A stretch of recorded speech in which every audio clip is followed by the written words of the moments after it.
এখন বাঘের পৃষ্ঠে খড়ি দেখা কয়বার শহরের বাচ্চা কয় সর্বনাশ, যে গোলাম কিনে নিয়ে এসেছি এ তো সাধারণ গোলাম না, বাঘে বাধ্য করে রাখছে, কোন সময় বুঝে আমাকে ধরে একটা আসার মেরে নাড়ে বুড়িয়ে বাইর করে দেয়। তাহলে গোলামের দ্বারায় আমি একটা হুকুম দিব, নীল দরিয়ায় ব্রিজ হয় নাই, নীল দরিয়া পার হওয়া খুব কঠিন হয়ে গেছে। এই নীল দরিয়ায় মুসা নবী হাতের আশা দিয়া রাস্তা করে পার হয়ে গেছে, কিন্তু তখন থেকে কোনো ব্রিজ নাই, কেউ পার হইতে পারে না। আমি এই নওজোয়ান দিয়ে ফরিদকে দিয়ে আমি নীল দরিয়া একটা ব্রিজ করে দিব।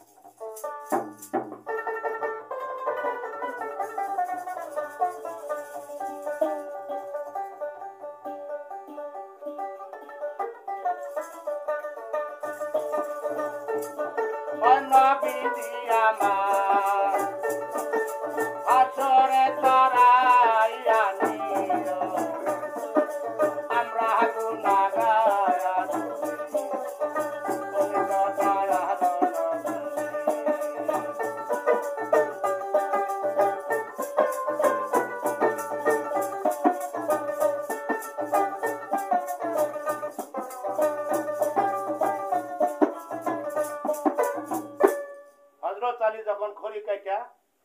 কুড়ালটা ঘাড়ে নিয়ে সন্ধ্যাবেলায় চলে আসতেছে রাজার বাড়িতে, হাজার হাজার শত শত বাঘ খড়ির বোঝা শুইয়া শুইয়া আছে। হযরত আলী আসার সাথে সাথে সম্পূর্ণ বাঘ আলীর দিকে একটু নত শিকার দিল। খবরের বাসা টের পায়, কয় বাবা বনের পশু যাক মানে সে অনেক কিছুই জানে, আল্লাহ পাক তাকে অনেক শক্তি দিয়েছে। যাক এক দ্বারাই আমি আজকে নীল দরিয়া পুল দিয়ে নিব। হযরত আলীকে হুকুম দিলেন, কিছু খানা পানা দিয়ে খাওয়াইয়া, বাঘে কিছু খানা পানা দিলেন, খাওয়াইয়া বিদায় করে দিলেন। বাঘ চলে গেলেন বনের দিকে। হযরত আলী বলতেছে, হে হযরত আলী, আজকে তোমাকে একটা আইন করে দিলাম, এই নীল দরিয়ায় তুমি যদি পুল দিতে পারো তোমাকে আমি মুক্ত করে দিব। তুমি একটা কাজ করছো, আমি সন্তুষ্ট হয়েছি। হযরত আলী হুকুম নিয়ে আল্লাহ ভরসা করিয়া খাওয়া দাওয়া করে নীল দরিয়ার পারে চলে গেলেন। নীল দরিয়ার পারে যখন চলে গেলেন, 2 রাকাত নামাজ পড়ে আল্লাহর কাছে প্রার্থনা করলেন। হযরত আলী সে সারা পৃথিবীর মধ্যে তার কোনো অভাব নাই। আল্লাহ পাক, এটা বিষয় কথা, আদম আলাইহিস সালাম সৃষ্টি হওয়ার আগে হযরত আলী দিনের বাদশাকে হাত পা বেঁধে রাখছিলেন। আখিরি পয়গম্বর জন্ম নিয়ে হযরত আলীকে দিয়ে সে বাঁধন খুলে দিয়েছিলেন। আলী সম্পর্কে কথা এখানে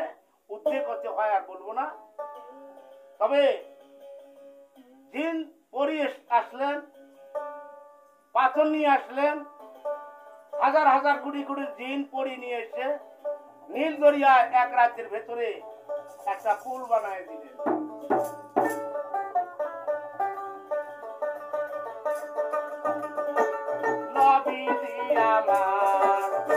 হাসরে তারাই আনিও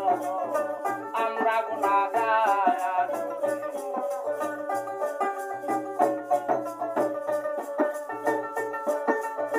তাকাইতে হযরত আলী কিবা করিল,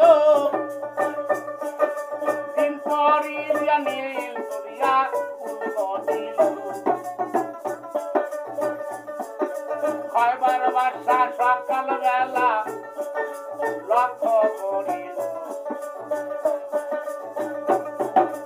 অনেক লোকজন বাদশার কাছে খবর পৌঁছাইল, আপনার গোলাম নাও ফরিদ কিবা কইরাছে, নীল দরিয়া এক রাইতেতে পুল দিয়াছে। আহারে খয়বার বাদশা অবাক গেল হইয়া, হযরত আলীকে বাড়ি টানল এখন, আদর যত্ন করে খানা দিলেন তাই, হযরত আলী খাইবার সবাতে জানাই, মনে মনে চিন্তা করে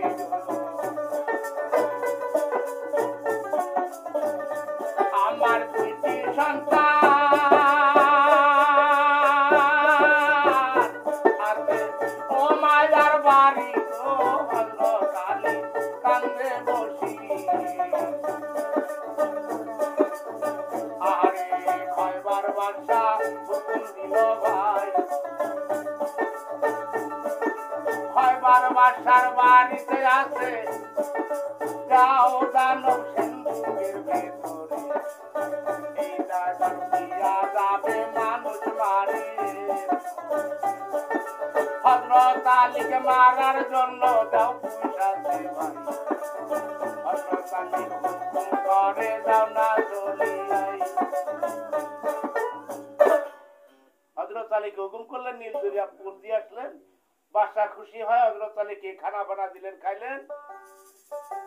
খাওয়ার পরে হযরত আলীকে বলতেছে হে আলী আরেকটা আমার কর্ম আছে সেই কর্মটা করলে তোমাকে মুক্তি দিব তোমার কি আমি 3000 টাকা দিয়েছি তোমার কর্ম খুব পছন্দ হয়েছে কি কর্ম কই আমার বাড়িতে সিন্ধুক আছে এই সিন্ধুকের তালা খুলতে পারি না তোমাকে চাবি দেওয়া হবে তুমি এই সিন্ধুকটা খুলে দিবা খবর বাসায় একটা কাটা যে এই তালা খুলতে গেলে যাও বাইর হয়ে এই জুয়ানকে মেরে ফেলে দিবে তাহলে এরকম জুয়ান থাকবে না আমি জুয়ান কি দেখাবো খবর বাসা শহরের বাসার এই যে আশা ছিল হযরত আলী হুকুম নিয়া যখন চাবি নিয়ে তালা খুললেন খবর শহরের বাসা লক্ষ্য করে দেখতেছে ওই সিন্ধুক থেকে দেও বাইর হয়ে এসে হযরত আলীর পায়ে ভক্তি দিলেন চুম্বন দিয়া লা ইলাহা ইল্লাল্লাহ বলে কালেমা পড়ে সে মুরিদ হয়ে গেলেন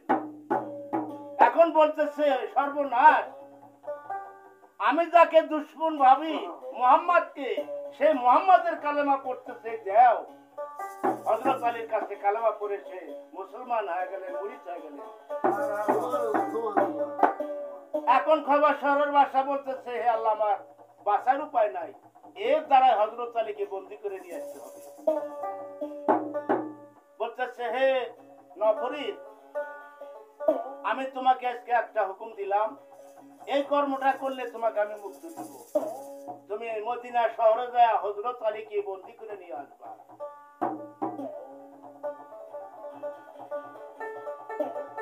আহারে নফরিদ হুকুম গেল লইয়া অনেক দূর আস্তে আস্তে হযরত আলী যাইতাছে হাঁটিয়া জঙ্গলাতে যায় আলী কি বা করিল তরলতা দিয়া আলী রে আলী নিজের হাতে বান্ধিল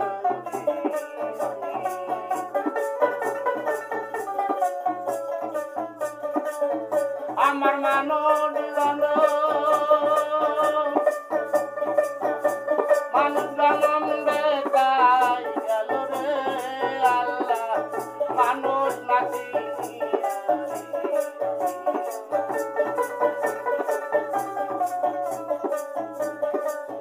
নিজের হাত বান্দারে হযরত আলী আসলো দরবারে সহলিয়া বাবা শহরের বাসায় এবার দেখো উঠিল যাইর দিকে সেনা সৈন্য রে হযরত আলী নীল দেবী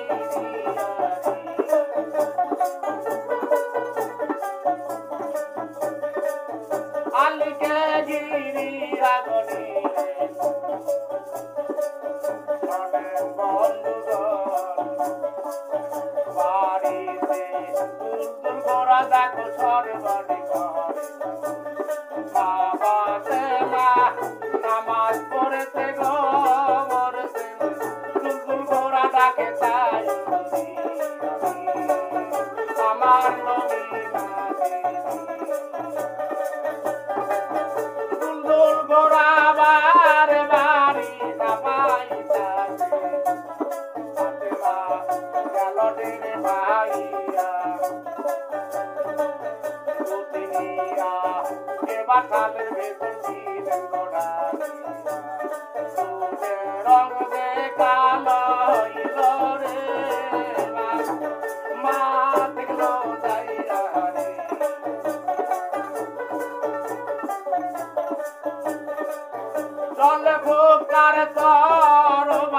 নিয়া গো ফাতেমা ওরাকে দিলেন তাই জলে পুরকার পিঠের মাঝে দিলেন এইবারে গদির সাথে ছোড়া গানা মুখে নিয়া রে ঘোড়া আবার শহরে যায়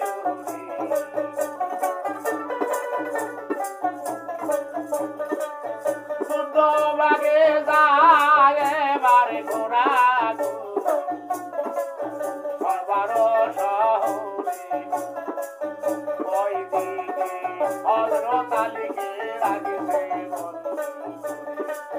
নিজের হাত নিজে বান্দা গো অন্যজন ভুলিতে পারে না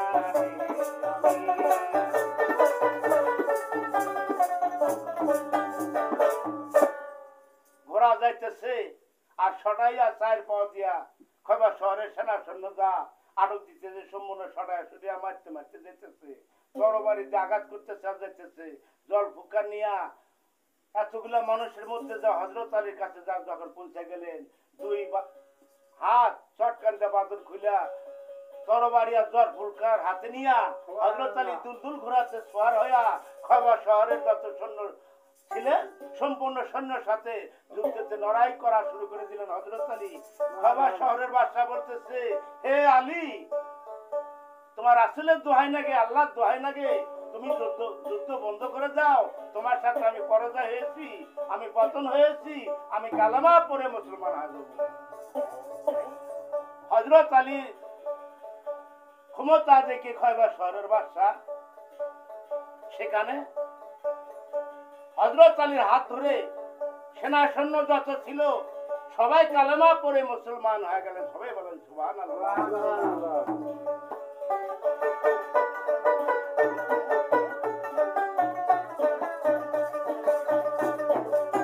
মুসলমান কইরা গোয়া এবা করিল খয়বার শহর থেকে হযরত আলী যখন বাড়িতে অনেক টাকা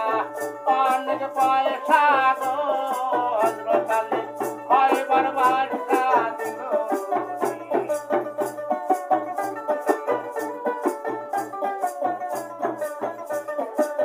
টাকা পয়সা নিয়া গো বাড়ি দয়া হাসিল দৌড়াইয়া নিয়া ঘোড়া রওনা ও মেয়ার বাড়িতে যায়া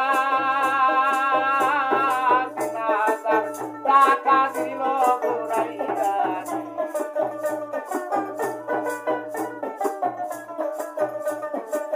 ৩,০০০ টাকা গদিয়া আলী বাঁকে আনিল বাপাতে মার বলে এবার দেখো ফিরিয়া মায়ে দেখো বুকেতে নিয়া কান্দে আল্লাহ আল্লাহ কইয়া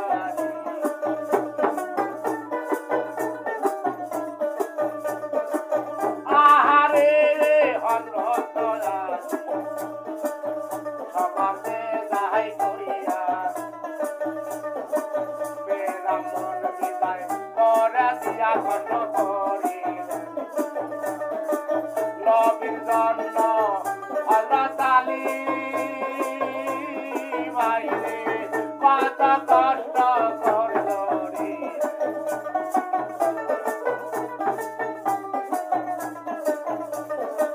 খয়বারো শহরে গোদারি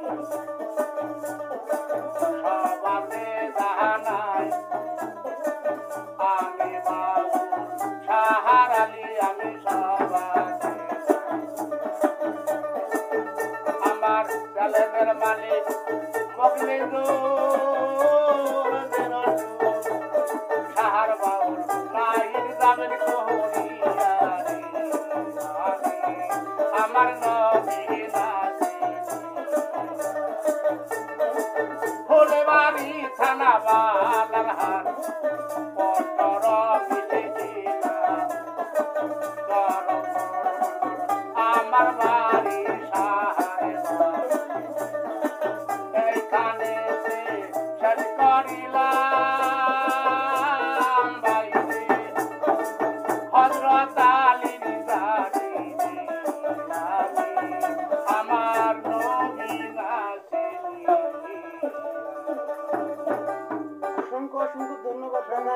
কষ্ট করে গরমের ভিতরে এত সুন্দর দাড়ি উপহার দেওয়ার জন্য ধন্যবাদ।